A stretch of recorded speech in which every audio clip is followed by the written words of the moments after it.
Hello everyone, जय हिंद दोस्तों। आपका स्वागत है महिंद्रास के ऑफिशियल यूट्यूब चैनल पर।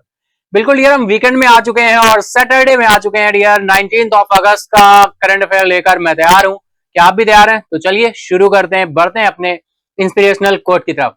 लेकिन उससे पहले फटाफट से लिंक को शेयर कर दीजिए अपने दोस्तों के साथ, फ्रेंड के साथ, ताकि वो भी इस सेशन के साथ कनेक्ट हो सके और इस सेशन का लाभ उठा सके। ठीक है डियर, तो चलिए शुरू करेंगे बहुत ही इंटरेस्टिंग तरीके से आज के सेशन को। वीकेंड में यानी सैटरडे को हम लोग आ चुके हैं और कल वीकली करंट अफेयर्स में जुड़ना ना भूलें। मंडे से सैटरडे तक की जो भी न्यूज रही है डियर, वो हम लोग बिल्कुल वीकेंड पे संडे को हम लोग क्या करते हैं, वीकली करंट अफेयर्स डिस्कस करते हैं। यानी एमसीक्यू के फॉर्म में सारी की सारी न्यूज को एमसीक्यूज के फॉर्म में डिस्कस करते हैं, जिससे हम अपने पूरे वीक को रिवीजन कर पाए और एनालिसिस कर पाए कि हम कितनी न्यूज को रिकॉल कर पा रहे हैं, कितने क्वेश्चंस को अटेम्प्ट कर पा रहे हैं, है ना। तो बिल्कुल वीकली में तो आपको आना ही आना है। और सैटरडे के हम लोग देखते हैं कि आज हम लोग वीकेंड पे बिल्कुल सैटरडे के दिन कौन सी न्यूज है, क्या इंपॉर्टेंस होने वाला है। तो चलिए चलते हैं अपने इंस्पिरेशनल कोट की तरफ। दैट इज फियर, डर सबको लगता है, लेकिन डर अगर यार हम किसी भी बात करें, बहुत सारे ऐसे होते हैं, जैसे हम कॉन्फिडेंस की बात करें, फियर की बात करें, गुस्से की बात करें, हम समझते हैं कि ये सारे वर्ड्स निगेटिव होते हैं। कई बार यार निगेटिव होते हैं, लेकिन अगर हम डर की बात करें तो डर कई बार जरूरी होता है। अगर एग्जाम का डर ना हो तो हम क्या हो पता है, फिर आपको बताने की जरूरत ही नहीं है। तो फियर बहुत जरूरी है। कई बार फियर जरूरी होता है, कई बार होता है कि फियर नहीं होना चाहिए, है ना। अब हम किसी चीज को करने से, किसी काम को करने से बहुत डर रहे हैं, तो इतना ज्यादा डरना भी जरूरी नहीं है। लेकिन एक बैलेंस अप्रोच के साथ डर भी बहुत जरूरी है ना। डर सबको लगता है, लेकिन डर के आगे क्या है? जीत। हम सभी ने सुना है। तो बिल्कुल इसी के साथ ही हम लोग चलेंगे, सीखेंगे, है ना। तो डर भी बहुत जरूरी होता है। जैसे गुस्सा क्या होता है? अच्छा होता है? नहीं। लेकिन गुस्सा कई बार जो ऐसी चीजें हैं, जो ऐसी चीज है जहां पर गुस्सा आना चाहिए, तो गुस्सा भी बहुत जरूरी होता है ना। आपने अपने आप से कोई वादा किया कि मुझे आज मेरी ये टाइमलाइन है, मुझे आज ये वर्क करने हैं, और वो काम कंप्लीट नहीं होता, तो आपको गुस्सा आता है। किस पर? खुद पर। बिल्कुल आना चाहिए, जरूरी है। क्योंकि गुस्सा नहीं आएगा तो नेक्स्ट डे भी आप जो आपने चीजें डिसाइड की हैं, वो आप इसी तरह से, जैसे आज आपने वो चीजें स्किप हो गई, आपने वो टास्क कंप्लीट नहीं किए, ऐसे नेक्स्ट डे भी आप वो टास्क कंप्लीट नहीं करेंगे। तो डर बहुत जरूरी है, गुस्सा भी जरूरी है, लेकिन ये चीजें एक बैलेंस में रहनी चाहिए, है ना, है ना। बिल्कुल। तो चलिए चलते हैं। दैट इज मैं भी डर गया था मुश्किलें देख, मैं भी डर गया था मुश्किलें देख, फिर आगे बढ़ गया मंजिलें देख, खुद राहें मुझे मिलती चली गईं, मुश्किलें हार गईं, मेरा हौसला देख। तो डियर बिल्कुल इसी पॉजिटिव वाइब के साथ, इसी इंस्पिरेशनल कोट के साथ हम चलेंगे आज के सेशन की तरफ। देखते हैं आज कौन सी न्यूज है जो हमारे लिए इंपॉर्टेंट होने वाली है, क्या इंपॉर्टेंट फैक्ट्स हैं, क्या पॉइंट्स हैं जो हमें याद रखने हैं और हमें बिल्कुल उनको कलेक्ट करते हुए आगे बढ़ना है। ठीक है, तो इसी पॉजिटिव वाइब के साथ हम शुरू करेंगे आज के सेशन को। आज हमने डिस्कस किया डर के बारे में, ऐसे ही कोई ना कोई पॉइंट लाकर हम उस पर क्या करेंगे, डिस्कस किया करेंगे। ठीक है, तो चलिए फटाफट से लिंक को शेयर कर दीजिए अपने दोस्तों के साथ एक बार फिर से। जिन लोगों ने अभी तक शेयर नहीं किया है, फटाफट से शेयर कर दे, है ना। और बिल्कुल सेशन के साथ कनेक्ट हो जाए, मैक्सिमम एस्पिरेंट्स कनेक्ट हो जाए, जिससे मैक्सिमम लोगों तक ये सेशन पहुंच सके। तो लिंक को फटाफट शेयर करिए और हम लोग शुरू करते हैं आज के सेशन को। तो यार बिल्कुल जो भी न्यू ईयर है, आपकी जानकारी के लिए बताऊं, ये session PIB, all India radio, business standard, the Hindu and other sources से सेलेक्टेड न्यूज कलेक्ट करके कंपाइल की जाती है, जो आपके एग्जाम के लिए रिलेवेंट हो। दैट इज, इस सेशन में पहले न्यूज डिस्कस करते हैं, फिर स्टैटिक या कंपाइल्ड फैक्ट डिस्कस करते हैं करंट अफेयर्स के, फिर हम लोग एमसीक्यू देखते हैं, एमसीक्यू के बाद में क्विज विनर देखते हैं, और विनर के बाद में टुडे क्विज क्वेश्चन को भी डिस्कस करते हैं। तो चलिए चलते हैं आज की फर्स्ट न्यूज की तरफ।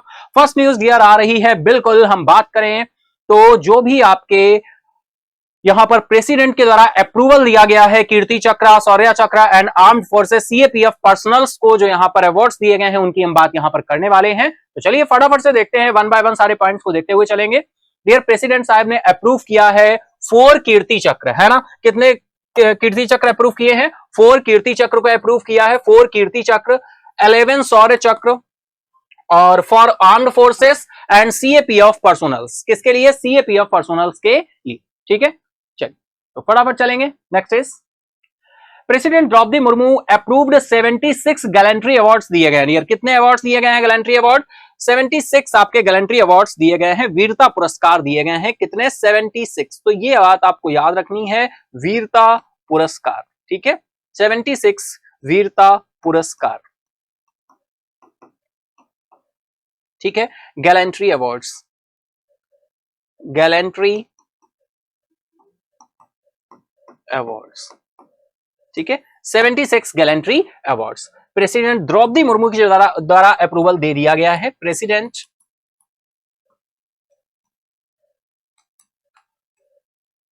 द्रौपदी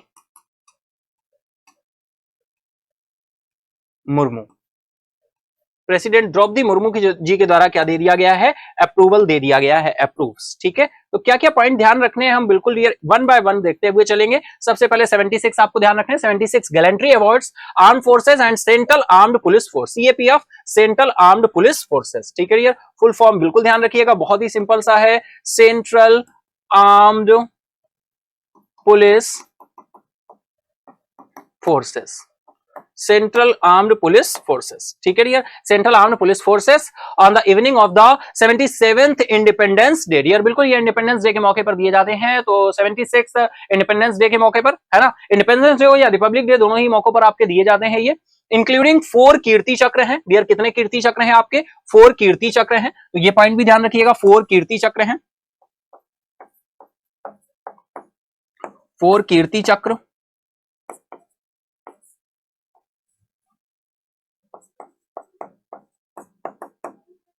फोर आपके कीर्ति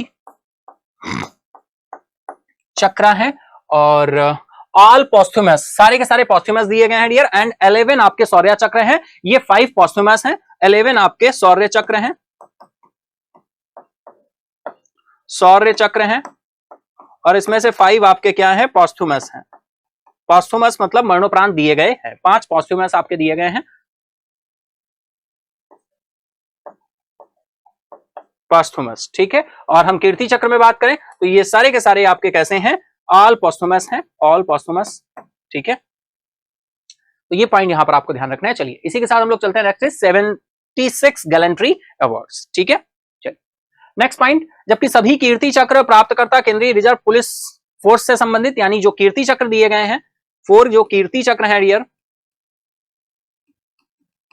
4 जो आपके कीर्ति चक्र हैं, ये कहां से बिलोंग करते हैं? सीएपीएफ से, central CAPF, central armed police force से। ठीक है, शौर्य चक्र सशस्त्र बल कर्मियों के साथ साथ सीएपीएफ कर्मियों को भी प्रदान किए जाते हैं। ठीक है, कीर्ति चक्र प्राप्त करता सारे के सारे किससे हैं? सीआरपीएफ से हैं। ओके डियर, देखिए यहां पर भाई ध्यान रखिएगा, देखिए ये यहां पर फॉल्ट हुई है, सीएपीएफ नहीं सीआरपीएफ से हैं सारे। ठीक है डियर, कहां से हैं? सीआरपीएफ से हैं, CRPF, CRPF, central reserve police force. ठीक है, CRPF that is central reserve police force, central reserve police force. Shaurya Chakra will be conferred when the armed forces personnel as well as CAPF. Shaurya Chakra जो दिए गए हैं, जो आपके शौर्य चक्र दिए गए हैं, ये कहां से हैं? ये सीएपीएफ से हैं, है ना, सीएपीएफ से, central armed police force, CAPF से हैं ये सारे, CAPF, central armed police force. ठीक है, तो चलिए नेक्स्ट पॉइंट पे चलते हैं। शौर्य चक्र शांति काल में दिए जाने वाले तीसरे सबसे बड़े सैन्य वीरता पुरस्कारों के पुरस्कार वीर चक्र के समकक्ष हैं, यानी वीर चक्र के ये समकक्ष हैं, और third highest war time military, third highest war time military bravery awards हैं, थर्ड हाईएस्ट हैं, है ना, war time military bravery awards. ठीक है, चलिए नेक्स्ट पॉइंट देखें। देखिए ऑपरेशंस में अगर हम बात करें, बहुत सारे ऑपरेशंस की बात हो रही है। ऑपरेशन में अगर बात करें, ऑपरेशन रक्षक, operation snow leopard, operation casualty evacuation, ये सारे डियर ऑपरेशंस होते हैं जो कि इनसे ट्रेन किया जाता है, इन सारे ऑपरेशन से। Operation mount Chomo, operation Panksho pass, operation Meghdoot, operation orchid, operation Kalisam valley, और rescue operation and operation evacuation, ये सारे शामिल होते हैं, चाहे सीएपीएफ हो या सीआरपीएफ हो, इन सारे ऑपरेशन से इनको होकर गुजरना होता है। ठीक है, ये सारे इंक्लूड रहते हैं। नेक्स्ट आ जाए, राष्ट्रपति ने भारतीय तटरक्षक कर्मियों को उनके विशिष्ट वीरता, कर्तव्य के प्रति असाधारण समर्पण और विशिष्ट सेवा के लिए एक राष्ट्रपति तटरक्षक पदक और 5 तटरक्षक पदक देने की भी मंजूरी दी है। ठीक है, यहां पर बात की गई एक राष्ट्रपति तटरक्षक पदक की बात की गई है डियर, है ना, तो बिल्कुल ये हमें देखना है। आल्सो अप्रूव्ड 1 प्रेसिडेंट्स तटरक्षक मेडल। ठीक है, तटरक्षक मेडल। ठीक है, और 5 तटरक्षक प्रेसिडेंट तटरक्षक मेडल एंड 5 तटरक्षक medal to the Indian coast guard personnels के लिए। ठीक है, एक राष्ट्रपति, है ना, एक प्रेसिडेंट तटरक्षक मेडल है। ठीक है, और 5 आपके हैं तटरक्षक, ओनली तटरक्षक मेडल्स, ओनली तटरक्षक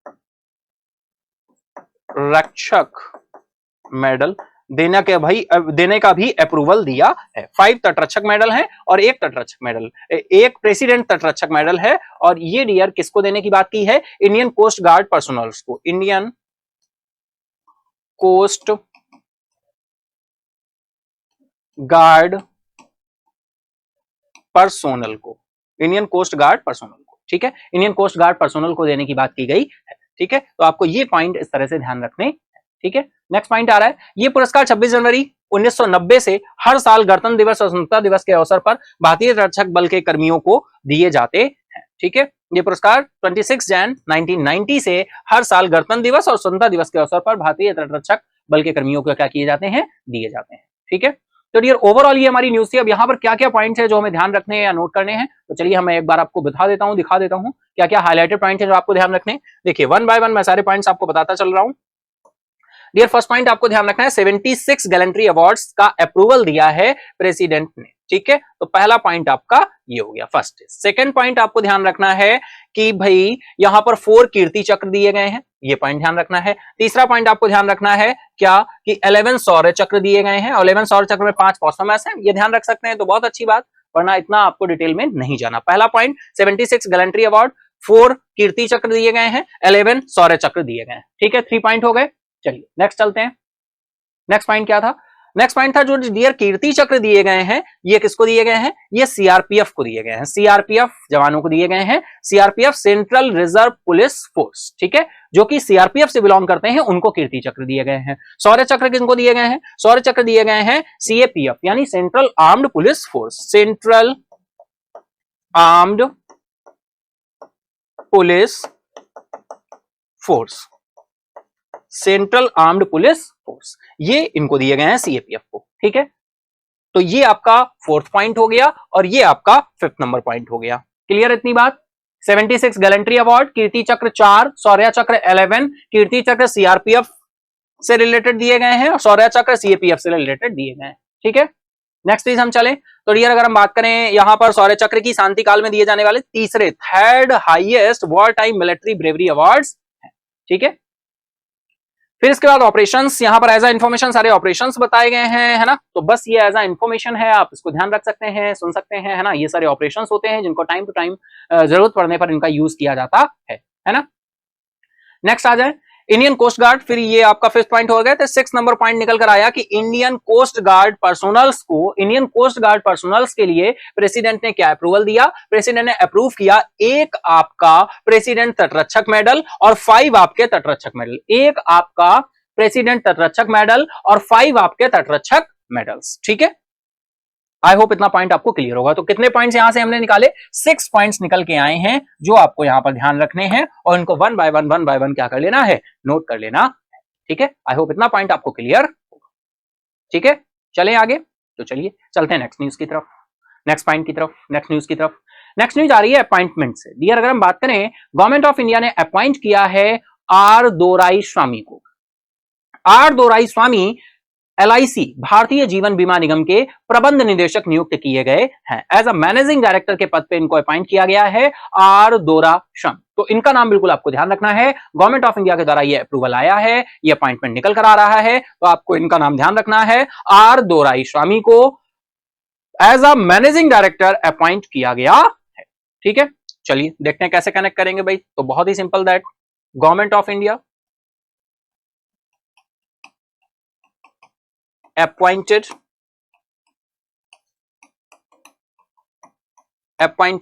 आर दोरा स्वामी। ठीक है, तो कैसे लिख लेंगे, नाम लिख लेंगे आर दोराय स्वामी। ठीक है, आर दोराय स्वामी। ठीक है, ये अपॉइंटमेंट है और ये appointment as a managing director, as a MD appoint किया गया है। एज अ मैनेजिंग डायरेक्टर के पद पर इनको अपॉइंट किया गया है। कहां पर डियर, एलआईसी। ठीक है, तो सार्वजनिक क्षेत्र की बीमा कंपनी भारतीय जीवन बीमा निगम ने 1 सितंबर 2023 से प्रभावी यानी इफेक्ट में आ जाएगा, प्रबंध निदेशक के रूप में आर दोराय स्वामी को क्या किया है, नियुक्ति की इनकी घोषणा कर दी है। और ये इफेक्ट में कब से आएगा, इफेक्टेड 1 सितंबर 2023। ठीक है, तो आई होप इतना पॉइंट बिल्कुल क्लियर होगा। डायरेक्टली अपॉइंटमेंट है, बहुत ज्यादा डिटेल में जाने की जरूरत नहीं है। अपॉइंटमेंट है, वन लाइनर, आप बिल्कुल इसको ध्यान रखें। ठीक है, चल इसी के साथ चलते हैं नेक्स्ट पॉइंट पे। नेक्स्ट पॉइंट क्या बात कर रहे हैं, करंटली अगर हम बात करें दोराय स्वामी भाई कहां पे सर्विंग है, एलआईसी में as a executive director. Head office जो है हमारा मुंबई में एलआईसी का, वहीं पर ये as a executive director working में है। अभी प्रेजेंट टाइम अगर हम बात करें करंटली, तो करंटली ये एज अ एग्जीक्यूटिव डायरेक्टर हैं। ठीक है, कहां पर, हेड ऑफिस में,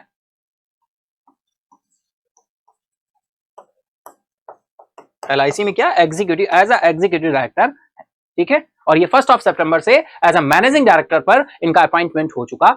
तो डायरेक्टली अपॉइंटमेंट से न्यूज थी, बहुत ही सिंपल है ना। आई होप इतना बिल्कुल आपको क्लियर हो रहा होगा। ठीक है, अगर क्लियर हो रहा है तो बिल्कुल फटाफट से सेशन को लाइक करें, है ना, फटाफट से सेशन को लाइक करें और सेशन के साथ बने रहे लास्ट तक, है ना, जुड़े रहे लास्ट तक। चलिए चलते हैं नेक्स्ट न्यूज की तरफ। नेक्स्ट न्यूज आ रही है यार कैनरा बैंक से। कैनरा बैंक ने कैनरा जीवन धारा बचत खाता पेश किया है। यहीं पर हम देखो डिस्कस करते हैं क्या न्यूज है ये। कैनरा बैंक ने कैनरा जीवन धारा बचत खाता पेश किया है। ये बचत खाता डियर पेंशन भोगियों के लिए है ना, जो कि आपके क्या है, पेंशन धारकों के लिए ये खाता ओपन किया गया है। और यहां पर जो भी इंटरेस्ट रेट्स आपके मिलेंगे, वो इंटरेस्ट रेट्स जो नॉर्मल आपके सेविंग अकाउंट्स में होते हैं, उन्हीं रेट्स के साथ इसको आगे क्या किया गया है, गो थ्रू किया गया। Canara bank has introduced Canara जीवन Dhara saving bank account, Canara जीवन धारा सेविंग बैंक अकाउंट। तो इस तरह से आपको ध्यान रखना है। ठीक है, तो ये कैनरा बैंक ने क्या किया है, इंट्रोड्यूस किया है। तो चलिए डायरेक्टली कनेक्ट करते हैं किस तरह से हम ध्यान रखेंगे न्यूज को। तो डियर एक तरफ आपने लिख लिया कैनरा बैंक, और कैनरा बैंक कैसा बैंक है भाई, पब्लिक सेक्टर बैंक है ना। कैनरा बैंक में मर्जर हुआ था, किस बैंक का मर्जर हुआ है कैनरा बैंक में, सिंडिकेट बैंक का मर्जर हुआ था कब, 2021 में। ठीक है, कैनरा बैंक की बात हो गई। कैनरा बैंक ने क्या किया है, इंट्रोड्यूस किया है, इंट्रोड्यूस्ड कैनरा जीवन धारा सेविंग अकाउंट, है ना, कैनरा जीवन धारा, कैनरा जीवन धारा सेविंग बैंक अकाउंट। ठीक है, कैनरा जीवन धारा सेविंग बैंक अकाउंट। ठीक है डियर, सेविंग बैंक अकाउंट की बात हो रही है ना। इंट्रोड्यूस कैनरा जीवन धारा special saving bank account for a pensioners. किसके लिए है ये डियर, पेंशनर्स के लिए है ना, पेंशनर्स के लिए है, संभावित पेंशन भोगियों के लिए एक विशेष बचत खाता शुरू किया है ना, पेंशन भोगियों और संभावित पेंशन भोगियों के लिए है। ठीक है, यानी ये जो अकाउंट्स है, स्पेशल जीवन धारा जो अकाउंट शुरू किया गया है, ये पेंशनर्स के लिए है, एंड प्रोस्पेक्टिव पेंशनर्स, किसके लिए है, पेंशनर्स के लिए है। ठीक है,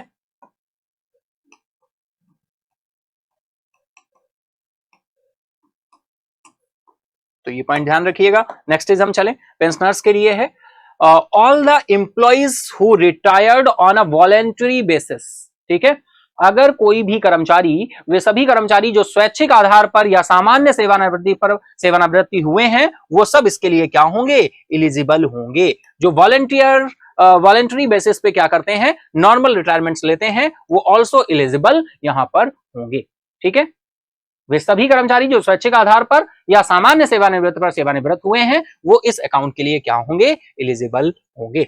ठीक है डियर, कैनरा जीवन Dhara saving bank account pensioners के लिए है, इंट्रोड्यूस किया है, कैनरा बैंक ने किया है। कैनरा बैंक कैसा बैंक है, पब्लिक सेक्टर बैंक है dear. Present time public sector bank की बात करें तो बताएं पब्लिक सेक्टर बैंक कितने, public sector bank present time कितने हैं डियर? 12 है, और ये 12 के 12 क्या है? शेड्यूल्ड है ना? पब्लिक सेक्टर बैंक मतलब जहां पर मैक्सिमम शेयर किसका? गवर्नमेंट ऑफ इंडिया का, ठीक है। 51% से अधिक की शेयर होल्डिंग किसकी? गवर्नमेंट ऑफ इंडिया की, वो पब्लिक सेक्टर बैंक कहलाते, ठीक है। चल नेक्स्ट पॉइंट पे चलते हैं। नेक्स्ट पॉइंट देखिए क्या बोल रहे हैं, दो तरह से इन्होंने शुरू किया है इसको। पेंशन बैंक पेंशन क्रेडिट के आधार पर दो प्रकार की पेशकश करता है ना? Variants depending, to variants depending on the pension credit. Diamond account is for up to 50,000 and platinum account is for above 50,000, है ना? दो प्रकार की पेशकश करता है, एक है आपका डायमंड खाता, diamond account.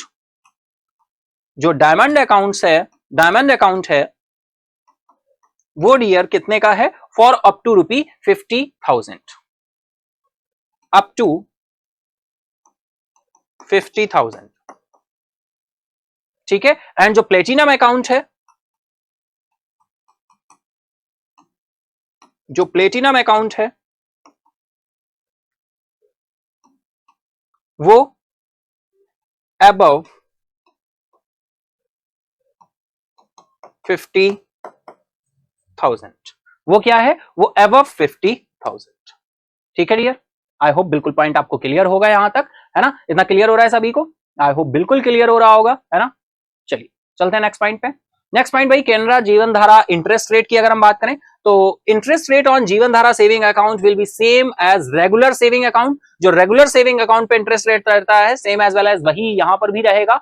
Which range from, इसकी जो रेंज रहेगी वो रहेगी 2.90% से 4% तक, 2.90% से 4% तक की यहां पर रेंज रहेगी, depending on the balance in the account. और ये डिपेंड करेगा किस पर? बैलेंस पर। According to the Canara bank website पर भी ये आपका अवेलेबल रहेगा, ठीक है। कैनरा जीवन धारा इंटरेस्ट रेट्स, ठीक है, interest rate normal saving bank account की तरह भी, नॉर्मल सेविंग अकाउंट की तरह ही यहां पर भी इंटरेस्ट रेट आपको मिलेगा। तो डायरेक्टली आपको ध्यान रखना है, जीवन धारा अकाउंट किसके लिए? पेंशनर्स के लिए शुरू किया गया है। किसने इंट्रोड्यूस किया है? कैनरा बैंक ने शुरू किया। डायरेक्टली क्वेश्चन इस तरह से बनेगा, जीवन धारा सेविंग अकाउंट अभी हाल ही में बताइए किस बैंक के द्वारा शुरू किए गए हैं? कैनरा बैंक के द्वारा शुरू किए गए हैं। किसके लिए शुरू किए गए हैं? जो वॉलंटियर रिटायरमेंट लेंगे या फिर स्वैच्छिक रूप से लेंगे या फिर अपना नॉर्मल बेसिस पे रिटायर होंगे, उन सभी के लिए ये आपका अकाउंट है, ठीक है। आई होप बिल्कुल इतना पॉइंट क्लियर होगा। चलिए इसी के साथ चलते हैं नेक्स्ट पॉइंट की तरफ, नेक्स्ट न्यूज की तरफ। नेक्स्ट न्यूज आ रही है भाई, बिल्कुल देखिए हमें छोटे छोटे बच्चे दिख रहे हैं। क्यों दिख रहे हैं भाई? बचपन के विकास के लिए, है ना? यहीं से बात हुई, बचपन बात आई, चाइल्डहुड डेवलपमेंट के लिए लोन दिया है एडीबी ने, एशियन डेवलपमेंट बैंक ने लोन सैंक्शन किया है। भाई कितना लोन सैंक्शन किया है अगर हम बात करें तो यहां पर अमाउंट निकल कर आ रहा है 40.5 मिलियन यूएस डॉलर,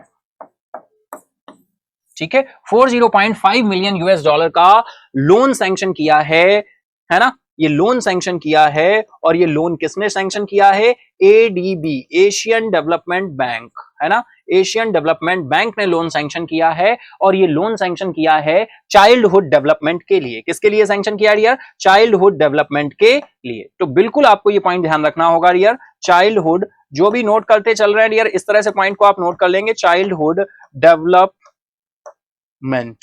ठीक है, चाइल्डहुड डेवलपमेंट,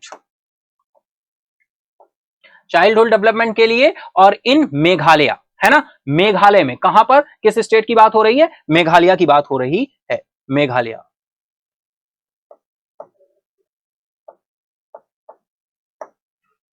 ठीक है, मेघालय। आई होप बिल्कुल इतना पॉइंट ध्यान रख रहे होंगे, आप समझ पा रहे होंगे। डायरेक्टली इसी तरह से आप क्या कर लीजिएगा? कनेक्ट कर लीजिएगा, ठीक है डियर। और बिल्कुल जैसा मैं सभी कहता हूं, कभी भी हमें अपना बचपन नहीं खोना चाहिए। बचपन हमेशा हमारे अंदर, बचपना जिंदा रहना चाहिए। बचपन जब तक रहता है तब तक हम सीखते रहते हैं, है ना? बिल्कुल हमारे अंदर से बचपना कभी नहीं जाना चाहिए, है ना? छोटा बच्चा हमेशा जिंदा रहना चाहिए। तो एडीबी, एशियन डेवलपमेंट बैंक ने लोन दिया है 40.5 मिलियन यूएस डॉलर का, चाइल्डहुड डेवलपमेंट के लिए दिया है। किसको दिया है? मेघालय के लिए यहां पर बात हुई है, ठीक है, मेघालय की बात हुई है। आई होप इतना पॉइंट बिल्कुल आपको क्लियर होगा, है ना?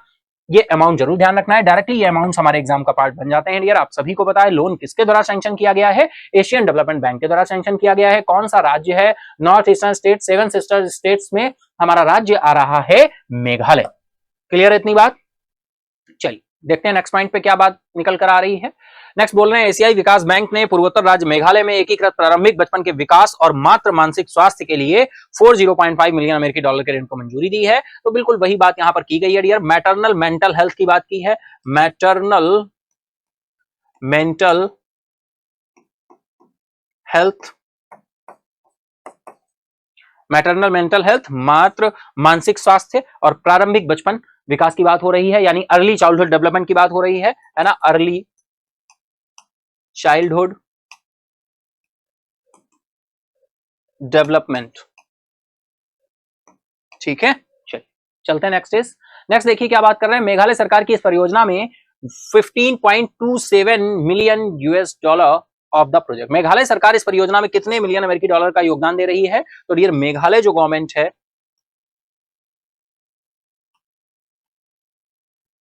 मेघालय गवर्नमेंट, ये भी ध्यान रखना मेघालय राज्य सरकार कितना दे रही है, एडीबी ने कितना दिया वो तो ध्यान रखना ही रखना है आपको, 40.5 मिलियन यूएस डॉलर, है ना। इसके साथ ही मेघालय गवर्नमेंट कितना दे रही है वो भी पॉइंट ध्यान रखना, वो अमाउंट है आपका, मेघालय गवर्नमेंट जो दे रही है वो अमाउंट आपका है, वो भी अमाउंट आपका डॉलर में ही है, 15.27 million, 1.27 million dollar, 15.27 million dollar. ठीक है, the project is expected to strength home based children 0 to 1.5 year and centre based child care 1.5 से 6 year through day care Anganwadi centres in Meghalaya. इस परियोजना में मेघालय में डे केयर आंगनवाड़ी केंद्रों के माध्यम से घर आधारित बाल देखभाल, यानी 0 से लेकर 1.5 वर्ष के बच्चे, और केंद्र आधारित बाल देखभाल 1.5 से 6 वर्ष के बच्चों को मजबूत करने की उम्मीद है। आई होप बिल्कुल इतना पॉइंट आप क्लियर समझ पा रहे होंगे। आपको देखिए अब इस न्यूज से भाई क्या क्या पॉइंट हमें ध्यान रखने हैं, चलिए हम फटाफट से देख लेते हैं। आपको सारे पॉइंट्स मैं बता देता हूं यहाँ पर ये सबसे पहला पॉइंट आपको क्या ध्यान रखना है, एडीबी के द्वारा लोन सैंक्शन किया गया, पहला पॉइंट। दूसरा अमाउंट कितना है, 40.5 मिलियन यूएस डॉलर है। तीसरा पॉइंट किसके लिए है, चाइल्डहुड डेवलपमेंट के लिए। चौथा पॉइंट मेघालय राज्य सरकार को दिया गया है। ठीक है, सारे पॉइंट्स हो गए। इसके बाद फिफ्थ पॉइंट क्या बात करें, फिफ्थ पॉइंट पे आ जाएगा मेघालय गवर्नमेंट कितना अमाउंट दे रही है, तो इतना दे रही है। ठीक है, तो ये सारे आपके 5 पॉइंट्स हो गए, पॉइंट टू पॉइंट बिल्कुल क्रिस्टल क्लियर। आई होप आपकी न्यूज हो गई होगी, यहां तक कोई भी डाउट आपका सिंगल डाउट बचा नहीं होगा। ठीक है, चलिए इसी के साथ चलते हैं नेक्स्ट न्यूज की तरफ। नेक्स्ट न्यूज आ रही है, इंडियन अमेरिकन इकोनॉमिस्ट हैं राज Chetty. Indian American economist Raj Chetty को टॉप हार्वर्ड यूनिवर्सिटी प्राइज दिया गया है, टॉप हार्वर्ड यूनिवर्सिटी प्राइज दिया गया है। तो इनका नाम बिल्कुल आपको ध्यान रखना होगा, रखना ही रखना पड़ेगा। भारतीय अमेरिकी इंडियन अमेरिकन है इकोनॉमिस्ट राज चेट्टी। ठीक है, awarded top Harvard University prize. तो चलिए फटाफट से देखते हैं इनका रियल नाम लिख लेते हैं यहां पर, राज चेट्टी, है ना, राज चेट्टी इंडियन अमेरिकन इकोनॉमिस्ट है, Indian American economist, Indian American economist है ना डियर। और इनको आपका अवार्ड दिया गया है कौन सा, top Harvard University prize, top Harvard University prize, top Harvard University prize. तो डायरेक्टली आप ध्यान रखिए, है ना, कोई भी यहां पर लिस्ट नहीं होना चाहिए। भारतीय अमेरिकी अर्थशास्त्री राज चेट्टी को, है ना, तो Raj Chetty Indian American economist top Harvard University prize इनको प्रदान किया गया है। इसके साथ ही बात कर रहे हैं डियर, एंड माइकल स्प्रिंगर का भी नाम आ रहा है, Michael Springer a biologist have been awarded Harvard University George Ledley prize, George Ledley prize दिया गया डियर। कौन सा प्राइज का नाम क्या भाई, टॉप हार्वर्ड यूनिवर्सिटी प्राइज तो है राज चेट्टी, और जीव वैज्ञानिक माइकल स्प्रिंगर को भी ये मिला है ना, ये जीव विज्ञानी है माइकल स्प्रिंगर, लेकिन ये इंडियन अमेरिकन नहीं है। अपने अपने क्षेत्रों में अभूतपूर्व काम के लिए हार्वर्ड विश्वविद्यालय के जॉर्ज लेडली पुरस्कार से सम्मानित किया गया। पुरस्कार का ये स्पेशली नाम क्या है, जॉर्ज लेडली पुरस्कार। ठीक है, जॉर्ज लेडली पुरस्कार। ठीक है, तो इसको बिल्कुल आपको ध्यान रखना है। टॉप हार्वर्ड यूनिवर्सिटी जो प्राइज है वो प्राइज का नेम क्या है, तो हम यहां पर बॉक्स में लिख लेते हैं जिससे हमको ध्यान रहे, है ना, George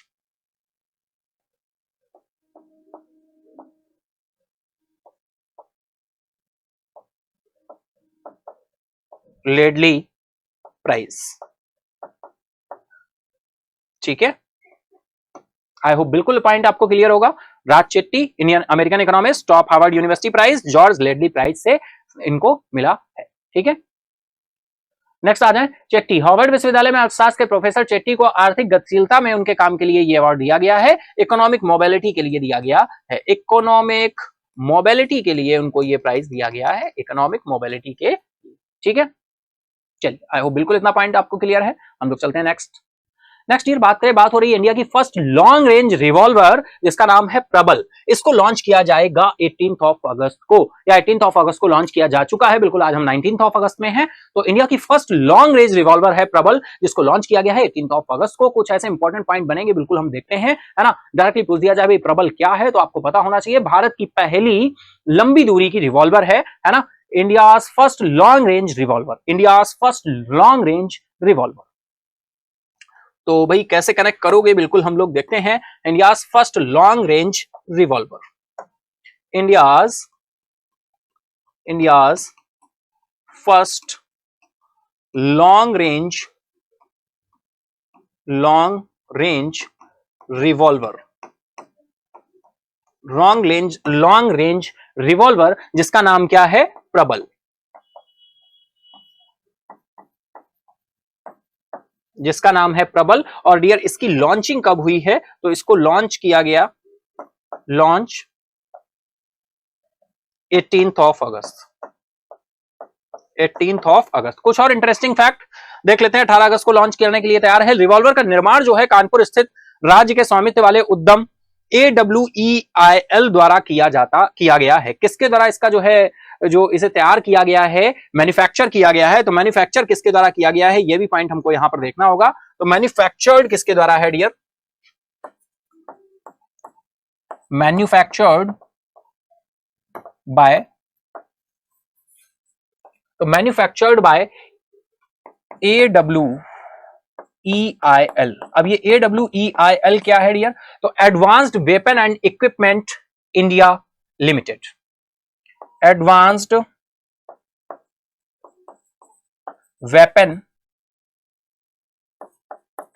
weapons and equipment India limited. ठीक है, इंडिया के द्वारा किया गया है, AWEIL के द्वारा इसको मैन्युफैक्चर किया गया है। ठीक है, आई होप इतना पॉइंट बिल्कुल क्लियर होगा। चलिए इसी के साथ चले नेक्स्ट पॉइंट पे। अगर हम बात करें डोराइन 21 की, डियर डोराइन 21 में भाई यहाँ पे क्या हुआ है, advanced weapons and equipment India limited जो है AWEIL, जैसा अभी हम लोगों ने बिल्कुल डिस्कस किया है ना। तो ये सेटअप, ये फाउंड कब हुआ, तो फाउंड हुआ AWEIL डोराइन 21 में, डोराइन 21 में इसे एस्टेब्लिश किया गया। ठीक है, advanced weapons and equipment India limited, equipment India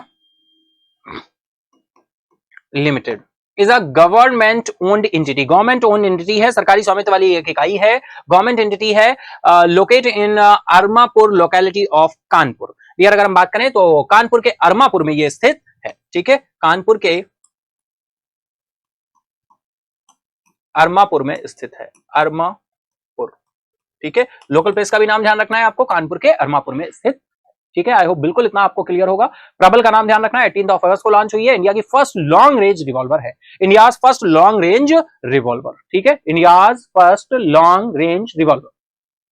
चलिए नेक्स्ट बात करें ये टाइफून की बात हो रही है। लैन की, लैन ने जापान में तबाही मचाई है ना। टाइफून लैन है जिसने जापान से जाकर टकराया है। क्या क्या यहां पर कुछ पॉइंट निकल कर आएंगे, तो बिल्कुल नाम ध्यान रखना है हमें।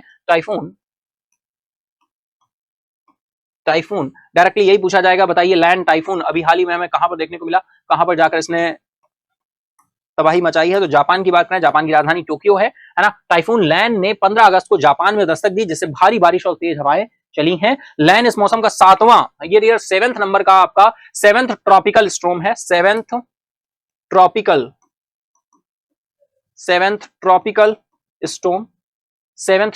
storm of the season and it's prevailing over the Pacific Ocean near center Japan।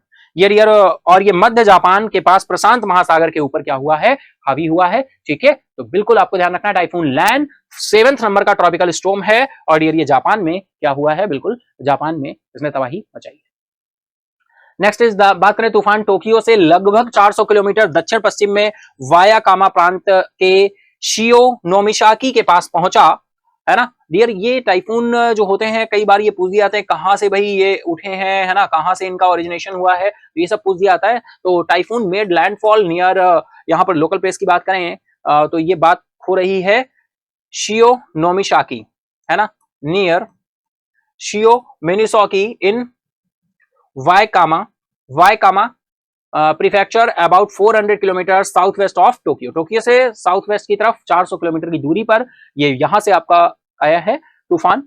और it had maximum sustained winds 160 kilometre per hour, 160 kilometre प्रति घंटे की रफ्तार से यहाँ पे हवाएं चली हैं। अधिकतम निरंतर हवाएं थी जो कि श्रेणी 2 के तूफान की बराबरी कर लेती हैं, यानी कैटेगरी 2 का जो हैरिकेन होता है फाइनली उसी तरह से फाइनली इसने यहाँ पर जो है तबाही मचाई। ठीक है, चलिए नेक्स्ट इज चले टाइफून लैन, जिसे फिलीपींस में सुपर टाइफून पाओलो के नाम से भी जाना जाता है। अब देखो ये टाइफून लैन है और इसे अदर जगह पर फिलीपींस में अगर हम बात करें तो किसी और नाम से भी हम जान रहे हैं। Typhoon Lan known is the Philippines. Philippines में अगर बात करें, फिलीपींस में बात करें तो सुपर टाइफून पाओलो, है ना, सुपर टाइफून पाओलो के नाम से जाना जाता है। Paolo, super typhoon Paolo.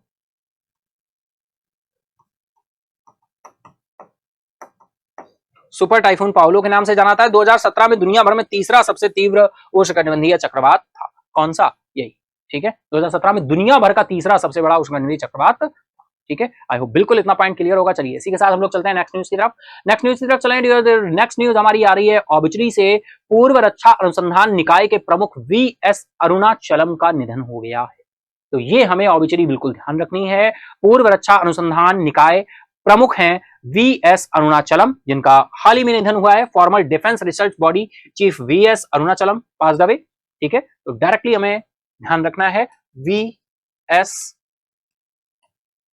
Arunachalam passed away. ठीक है, a prominent scientist and instrumental figure है इंडियाज न्यूक्लियर प्रोग्राम के, has died at the age of 87। As हमें नहीं ध्यान रखनी, लेकिन इनका नाम ध्यान रखना है। वीएस अरुणाचलम की बात हो रही है।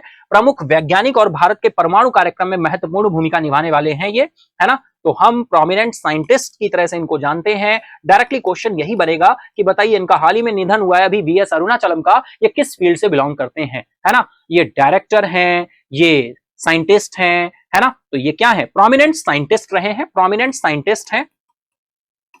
और साइंटिस्ट में भी अगर हम बात करें तो डियर हमारा जो इंडिया न्यूक्लियर प्रोग्राम था उसमें इनकी महत्वपूर्ण भूमिका रही है। तो ये भी बात हमें ध्यान रखनी है कि भारत के परमाणु कार्यक्रम में महत्वपूर्ण भूमिका निभाने वाले ये रहे हैं, है ना। बहुत ही इंपॉर्टेंट फिगर रहे हैं इंडियाज न्यूक्लियर प्रोग्राम में, इंडियाज न्यूक्लियर प्रोग्राम। ठीक है, इंपॉर्टेंट फिगर। ठीक है डियर, आई होप बिल्कुल इतना आप समझ पा रहे होगे, है ना, बिल्कुल। चलिए चलते हैं नेक्स्ट, देखते हैं क्या पॉइंट बोल रहे हैं। अरुणाचलम शांति स्वरूप भटनागर पुरस्कार, पद्म भूषण, पद्म विभूषण सहित कई प्रतिष्ठित पुरस्कारों के प्राप्त करता है। वह रॉयल एकेडमी ऑफ इंजीनियरिंग जो कि यूके प्रदान करता है पहले भारतीय फेलो भी रहे हैं। ठीक है डियर, तो जो भी ऑबिचरी होती है आप सभी को पता है, मैंने कई बार बताया आपको, जो भी ऑबिचरी होती है इंपॉर्टेंट हो जाता है भाई ये कौन सा अवार्ड इनको मिला हुआ है। तो हम बात कर रहे हैं अरुणाचलम जी की, है ना। तो अरुणाचलम को कौन से अवार्ड्स मिले हुए हैं इनकी भी हम लिस्ट देख लेते हैं, बिल्कुल, है ना। तो recipient of the several prestigious awards including the Shanti Swarup Bhatnagar पुरस्कार इनको मिला हुआ है। ठीक है डियर, तो बिल्कुल हम कनेक्ट करते चलेंगे। शांति स्वरूप भटनागर पुरस्कार साइंस की फील्ड में दिया जाता है और बिल्कुल ये साइंटिस्ट रहे हैं, तो इसी वजह से शांति स्वरूप भटनागर पुरस्कार। ठीक है, इसके बाद में हम बात करें तो पद्म भूषण, पद्म भूषण 3rd नंबर का हाईएस्ट सिविलियन अवार्ड है पद्म भूषण। फिर पद्म विभूषण भी मिला है, ये सेकंड हाईएस्ट सिविलियन अवार्ड है, Padma Vibhushan, second highest civilian award Padma Vibhushan, ठीक है, सहित कई प्रतिष्ठित पुरस्कार प्राप्त हैं। तो ये तो 3 हो गए। फिर इसके बाद में हम बात करें royal academy of engineering, royal academy of engineering, ये भी पॉइंट आपको ध्यान रखना है, royal academy of engineering, royal academy of engineering, royal academy of engineering के लिए ये पहले भारतीय थे जिनको क्या मिला था, इंडियन फेलो मिला था। फेलोशिप होती है ना, इंडियन फेलो, इंडियन फेलो मिला था, कहां से, यूके से, ठीक है। तो ये भी पॉइंट्स आप थोड़े से ध्यान रखिएगा, ठीक है। शांति स्वरूप भटनागर पुरस्कार मिला है, पद्म भूषण मिला है, पद्म विभूषण मिला है, जो कि सेकंड हाईएस्ट सिविलियन अवार्ड है, ठीक है। और पद्मा अवार्ड्स अभी कुछ टाइम से, काफी टाइम से हम लोग डिस्कस करते हुए चल रहे हैं, बिल्कुल। तो आप सभी को पता है कि हम बात कर रहे हैं 2023 की। 2023 में जो पद्मा अवार्ड्स दिए गए, टोटल वो कितने दिए गए थे पद्मा अवार्ड्स के, 106। इसमें पद्म विभूषण कितने थे, 6। पद्म विभूषण कितने थे, पद्म विभूषण कितने थे, 6। ये सबसे सेकंड नंबर के highest civilian award Padma Vibhushan. तो विभूषण विभूषण विभूषण कितने, 6, भूषण कितने, 9, और पद्मा श्री कितने थे, तो 106। यहां से लेस कर दो, कोई पता चल जाएगा, है ना। कितना आएगा बताइए भाई, कितना आएगा, 90, 106 से आप लेस करेंगे कितना, 15, तो कितना आएगा, 91। तो 91 क्या थे आपके, पद्माश्री, पद्माश्री, ठीक है। चलिए इसी के साथ चलते हैं नेक्स्ट बात कर रहे हैं 2015 में अरुणाचलम को वैज्ञानिक अनुसंधान और प्रौद्योगिकी क्षेत्र में उनके उत्कृष्ट योगदान के लिए डीआरडीओ के, भाई डीआरडीओ के लाइफ टाइम अचीवमेंट अवार्ड से भी नवाजा गया इनको, डीआरडीओ की तरफ से इनको लाइफ टाइम अचीवमेंट पुरस्कार से भी सम्मानित किया गया है। Outstanding contribution to the field of science, research and technology, है ना। तो डीआरडीओ की तरफ से इनको, अरुणाचलम जी को लाइफ टाइम अचीवमेंट अवार्ड भी मिला हुआ है। तो बहुत इंपॉर्टेंट हो जाते हैं डियर ये life time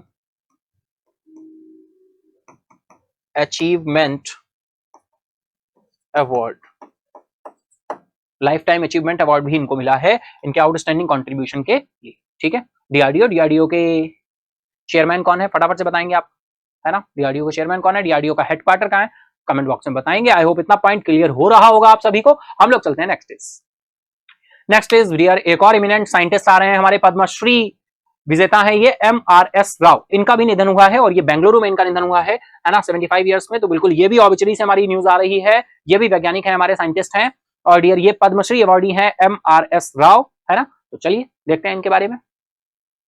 eminent scientist MRS Rao,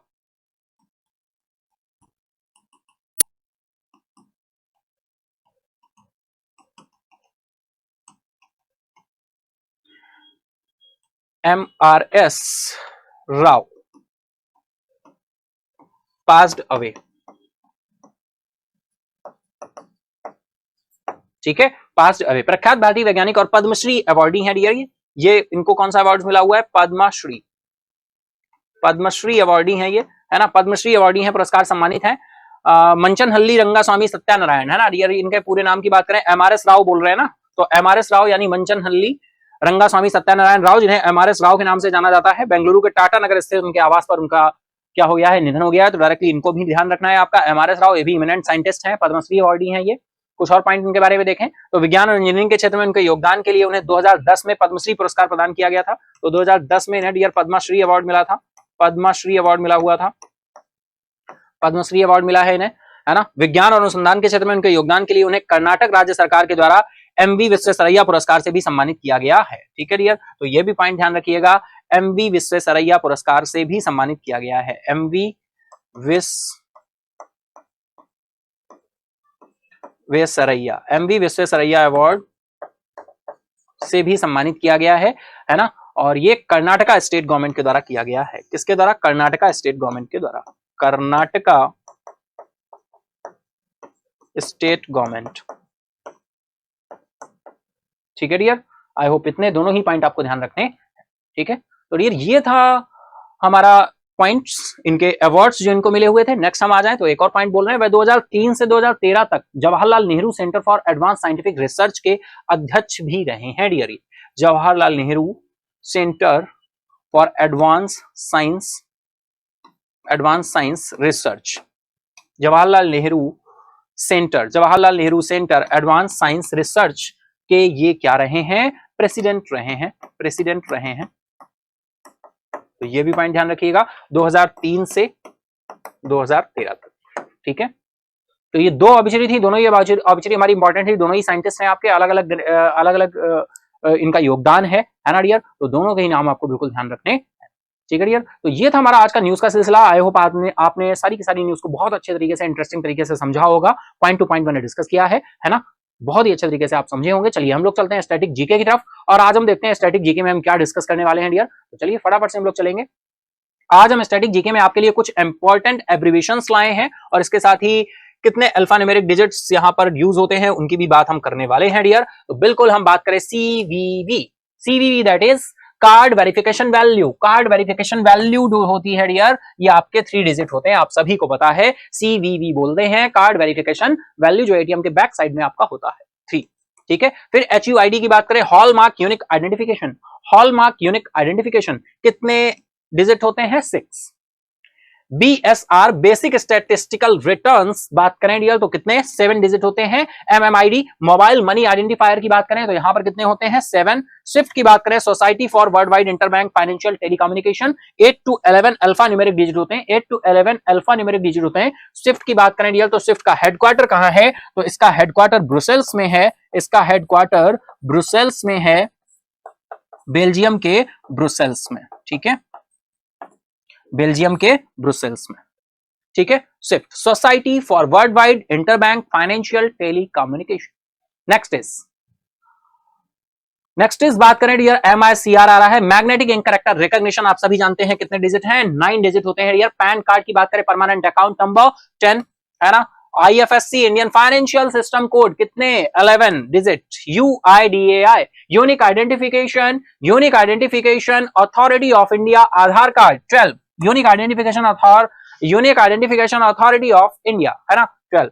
and उमंग की बात करें डियर, उमंग एक ऐप है, और ये कितनी लैंग्वेजेस में काम करता है डियर, 13 लैंग्वेजेस में उमंग ऐप काम करता है। Unified mobile application for new age governance, बहुत सारे ऐसे ऐप हैं जो कि गवर्नमेंट्स के ऐप हैं, वो सारे के सारे उमंग ऐप में हमको यूनिफाइड तरीके से मिल जाते हैं, तभी इसको बोला गया है unified mobile application for new age governance, ठीक है, न्यू एज गवर्नेंस। तो उमंग ऐप पे बहुत सारे गवर्नमेंट जो ऐप हैं वो सारे एक कंपाइल्ड फॉर्म में हमको वहां पर मिल जाते हैं। किसी भी गवर्नमेंट ऑफिशियल में हमारी कोई वर्किंग है, कोई हमारा काम पेंडिंग है, तो उसका प्रोसेस, उसका सारी चीजों को हम चेक कर सकते हैं, उसका एनालिसिस कर सकते हैं, उसका व्यू देख सकते हैं कि हमारी जो वर्किंग है वो कहां पर क्या है, कहां पर डिले हो रही है, कहां पर हमारा काम पेंडिंग है, ठीक है। चलिए बहुत अच्छे, इसी के साथ एब्रिविएशंस ये हमारे हो गए यार। इसी के साथ अब हम चलेंगे अपनी MCQs की तरफ, क्वेश्चन आंसर्स की तरफ। तो चलिए फटाफट से चलते हैं क्वेश्चन आंसर्स की तरफ। स्कोर नहीं, लर्निंग इंपॉर्टेंट है, लेकिन हाँ स्कोर हम देखते हैं, उससे हम ऑब्जर्व कर पाते हैं, एनालिसिस कर पाते हैं, लेकिन इंपॉर्टेंट है लर्निंग कि हम क्या सीख रहे हैं। चलिए चलते हैं क्वेश्चन आंसर्स की तरफ। तो फर्स्ट क्वेश्चन आज का, what does IRDAI stands for. IRDAI IRDAI का मतलब क्या है, बहुत ही सिंपल सा क्वेश्चन है डियर, फटाफट से आप सभी देखेंगे, आंसर करेंगे, है ना, बिल्कुल। एब्रिविएशन पूछा गया है, तो ये राइट आंसर यहां पर निकल कर आएगा, insurance regulatory development authority of India. Dear बहुत बार हम लोग डिस्कस कर चुके हैं, इंश्योरेंस इंडस्ट्री को रेगुलेट कौन करता है, इरडाई। टेलीकॉम इंडस्ट्री को रेगुलेट कौन करता है, ट्राई। PFRDA को रेगुलेट कौन, सॉरी पेंशन फंड्स को रेगुलेट कौन करता है, PFRDA। कैपिटल मार्केट्स को रेगुलेट कौन करता है, सेबी। मनी मार्केट को रेगुलेट कौन करता है, RBI, है ना। कितने सारे पॉइंट्स हो गए, ठीक है ना। चलिए तो राइट आंसर हो गया option B, insurance regulatory and development authority of India. Next is, what was the score attend by the Srinagar district in the implementation of JJM that lead to its top rank. JJM के कार्यान्वयन में श्रीनगर जिले को कितना score प्राप्त हुआ जिससे उसे शीर्ष स्थान प्राप्त हुआ है, 75.5, 80.2, 83.0 या फिर 90.5। क्योंकि JJM में अगर हम बात करें जल जीवन सर्वेक्षण, JJS अगर हम बात करें सर्वेक्षण जो हुआ था, इसमें श्रीनगर क्या रहा है, टॉप पर रहा है। तो यहां पर राइट आंसर क्या होने वाला है, फटाफट से आप सभी आंसर करेंगे, कितना स्कोर रहा था, तो वो आप बिल्कुल फटाफट से बताएंगे। ठीक है, तो डियर बात करें स्कोर की तो स्कोर रहा था 83। ठीक है, चलिए next question is which organisation has partnered with Tata play to commission GSAT-24 a communication satellite, संचार उपग्रह GSAT-24 को चालू करने के लिए किस संगठन ने टाटा प्ले के साथ साझेदारी की? इसरो, नासा, ESA या स्पेसएक्स? टाइम स्टार्ट नाउ, फटाफट से आंसर करेंगे डियर। बिल्कुल डिटेल में हम लोगों ने डिस्कस किया था न्यूज में, डेली सेशन में हम लोगों ने डिटेल में इसको डिस्कस किया था डियर। फटाफट से बताएंगे राइट आंसर क्या होने वाला है यहां पर। तो राइट आंसर यहां पर निकल कर आएगा डियर आपका इसरो। ठीक है, राइट आंसर आपका निकल कर आएगा इसरो।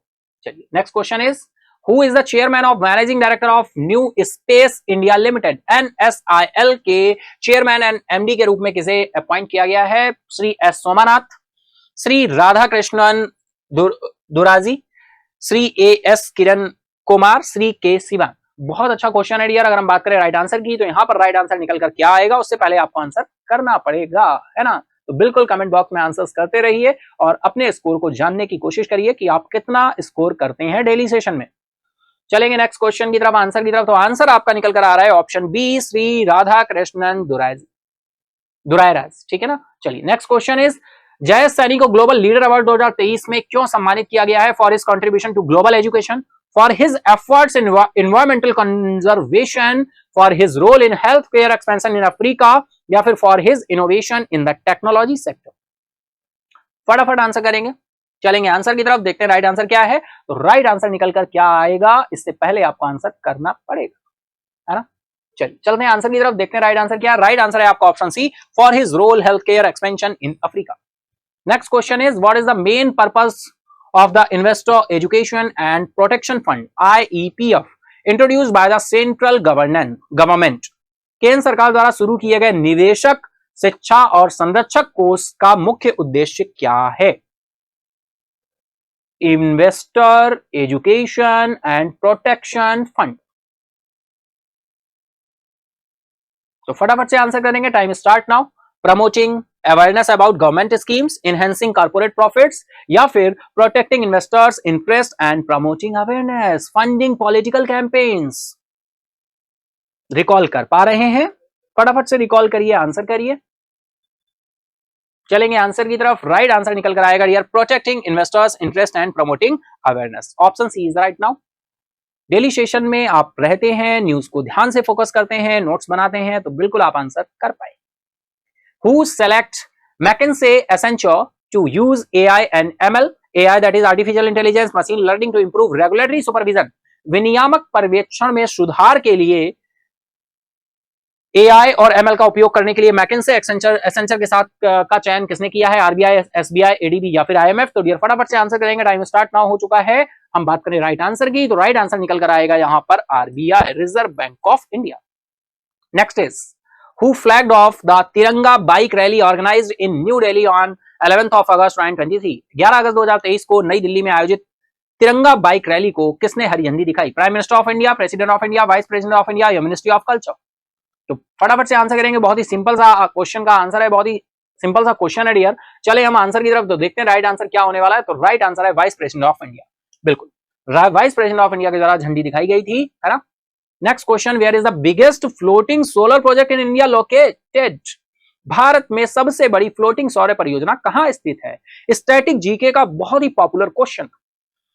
भारत में सबसे बड़ी फ्लोटिंग सौर परियोजना कहां स्थित है भैया? खांडवा मध्य प्रदेश, रामानुगुंडम तेलंगाना, ओंकारेश्वर रिजर्वायर मध्य प्रदेश या फिर NTPC रिन्यूएबल एनर्जी लिमिटेड? तो आंसर करो फटाफट से, टाइम स्टार्ट हो चुका है। चलते हैं आंसर की तरफ, देखते हैं राइट आंसर क्या होने वाला है। तो राइट आंसर आपका हो जाएगा Ramanugundam Telangana. Ramanugundam Telangana which is the biggest floating solar project, biggest floating solar project. It's very important. Next is Mushkbudi जी चावल जो हाल ही में खबरों में था, खेती की जाती है कहां पर भाई? केरला, वेस्ट बंगाल, कश्मीर वैली या फिर आंध्र प्रदेश? GI टैग दिया गया हाल ही में।